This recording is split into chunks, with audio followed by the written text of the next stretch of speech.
আসসালামু আলাইকুম রহমতুল্লাহ বারাকাতু। অবশেষে ডক্টর মোহাম্মদ ইউনুস এবং মোদির বৈঠক হয়ে গেল। থাইল্যান্ডের ব্যাংককে এই বৈঠকটি অনুষ্ঠিত হয়। এই বৈঠকটি প্রায় আধা ঘন্টা যাবৎ চলে। তো এই বৈঠকের মধ্যে কোন কোন বিষয়গুলো উঠে এসেছে এই বিষয়টি নিয়ে আজকে একটু আলোচনা করার চেষ্টা করব ইনশাআল্লাহ তাআলা। ডক্টর মোহাম্মদ ইউনুস এবং মোদির বৈঠক হবে কি হবে না, অনেক জল গড়ানোর পরে অবশেষে তাদের উভয়ের বৈঠক হলো। এই বৈঠকের মধ্যে ডক্টর মোহাম্মদ ইউনুস যে কথাটা সর্বপ্রথম মোদিকে জানিয়েছে সেটা হলো যে শেখ হাসিনার প্রত্যাবর্তন।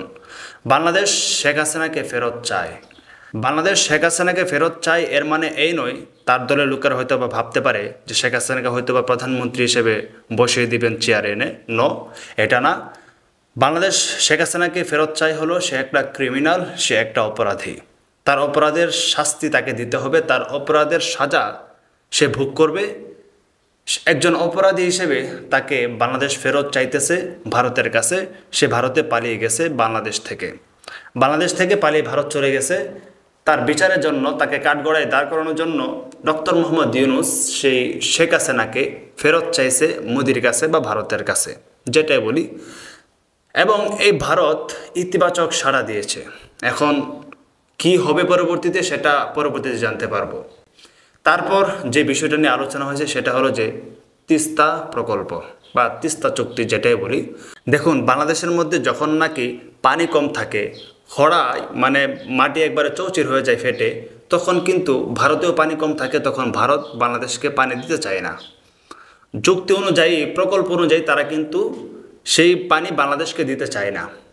যখন বাংলাদেশের মধ্যে পানি ভরপুর থাকে, কৃষকরাও হাসি খুশিতে থাকে, তারা অনেক সবজি অনেক কিছু করে ক্ষেত কামারে, এবং কৃষকদের বাড়িঘর যখন নতুন নতুন করে তৈরি করতে থাকে, তখন ভারতের মধ্যেও কিন্তু পানি বেশি হয়। একটা পর্যায়ে সেই তিস্তা চুক্তি ভঙ্গ করে এই ভারত বাংলাদেশকে এই তিস্তার পানি দিয়ে সে ভাসিয়ে দিতে চায়। তখন বাংলাদেশের হাজার হাজার কৃষকের জমি নষ্ট হয়, ফসল নষ্ট হয়, এবং লক্ষ লক্ষ মানুষ ঘর বাড়ি হারা হয়ে যায়।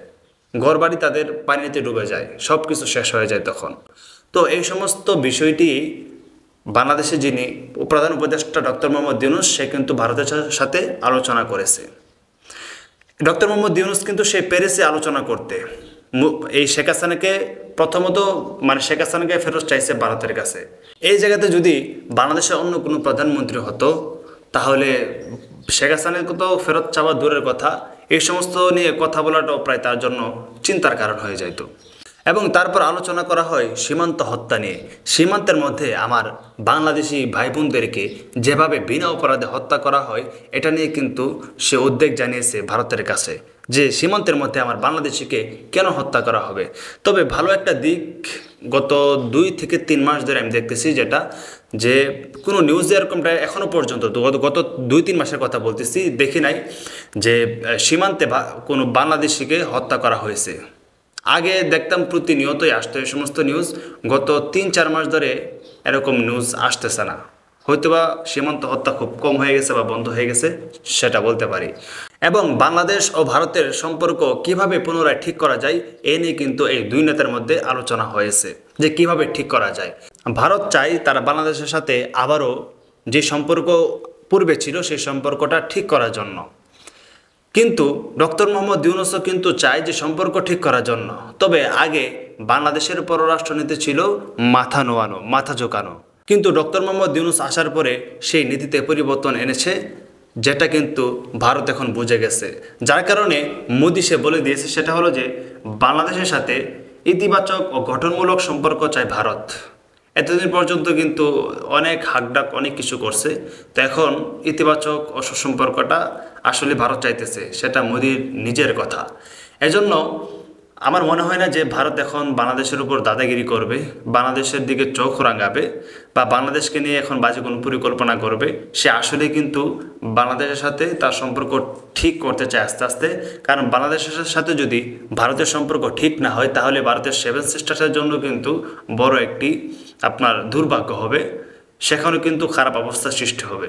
এই জন্য সে চাইতেছে যে বাংলাদেশের সাথে সম্পর্ক ঠিক করার জন্য। এবং ভারতও এবং দিল্লির কথা বলি, এবং এই দিল্লি কিন্তু ইতিবাচক সাড়াও দিয়েছে বাংলাদেশের এই সমস্ত বিষয় যেই সমস্ত বিষয় নিয়ে আলোচনা হয়েছে এই সমস্ত বিষয় নিয়ে। তো এখন সর্বশেষ দেখার বিষয় হলো এই যে দুই নেতার মধ্যে আলাপ আলোচনা হলো, যে বৈঠকটি হয়ে গেল, এই বৈঠক আসলে কতটুকু ফলপ্রসূ হয়, কতটুকু কার্যকর হয় এবং কখন গিয়ে কার্যকর হয়, এগুলো এখন দেখার বিষয়। নির্বাচিত সরকার আসলে হয় নাকি তার আগেই এই সমস্ত বিষয়গুলো ইনশাল্লাহ সমাধান হবে, এটা ইনশাল্লাহ আমরা বাংলাদেশের মানুষ দেখব, জনগণ দেখবে যে আসলে এই সমস্ত বিষয়গুলো ভারত কিভাবে ডিল করে। তো যাই হোক দর্শক, এই ছিল আজকের আলোচনা। তো অবশ্যই আপনারা কমেন্ট করে জানাবেন যে ডক্টর মোহাম্মদ ইউনূসের সাথে যে বৈঠক হলো, যে সমস্ত বিষয়গুলো নিয়ে বৈঠক হলো, এগুলোকে ইনশাল্লাহ ফলপ্রসূ হবে কিনা। তো প্রিয় দর্শক, ভিডিওটা পর্যন্তই, বিদায় নিচ্ছি এখান থেকেই। আসসালামু আলাইকুম রহমতুল্লাহি ওয়া বারাকাতুহু।